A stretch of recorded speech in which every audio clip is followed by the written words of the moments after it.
প্রথমে মেসির মতো ফ্রি কিকে গোল, পরে রোনালদোর মতো হেডার।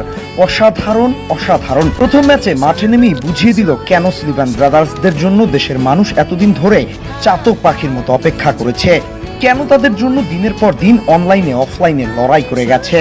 ম্যাচের শুরু থেকেই বাংলাদেশ পাকিস্তান একে অন্যের উপর ঝাঁপিয়ে পড়ে। কাগজে কলমে শক্তির বিচারে বাংলাদেশের চেয়ে এগিয়ে ছিল পাকিস্তান, কিন্তু বল মাঠে গড়াতেই যেন সেই কাগজ কলম ছুঁড়ে ফেলে দিয়ে নিজের মতো লাল সবুজের তুলিতে নতুন বাংলাদেশের গল্প লিখলেন।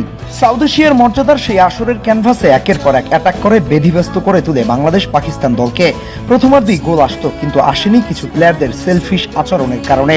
মুর্শেদ আলী বেশ ভালোই খেলেছিল, কিন্তু তার বল পাসিং অ্যাবিলিটি আর সুযোগ মতো প্লেয়ার খুঁজে না পাওয়াটা বেশ ভুগিয়েছে আজকে। বক্সে রোনান সুলিভান পুরোপুরি ফাঁকা ছিল, তবুও মোর্শেদ আলী বল না ছেড়ে নিজেই ফার্স্ট বারে ব্যর্থ ট্রাই করলো, যার ফলে গোল বঞ্চিত হয় বাংলাদেশ।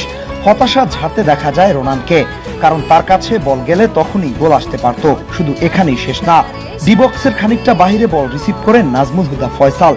পায়ে ফাঁকা থাকা রোনানকে রীতিমতো ইগনোর করলেন। রোনান বক্সে থাকা অবস্থায় একটা থ্রু পাস আশা করছিলেন, সেটাও না পেয়ে তিনি বায়ে সরে এসে নিজেকে ফ্রি করলো, তবুও ফয়সাল পাস দিলেন না। বক্সের বাইরে থেকে দিলেন একদম দুর্বল অফ টার্গেট শট।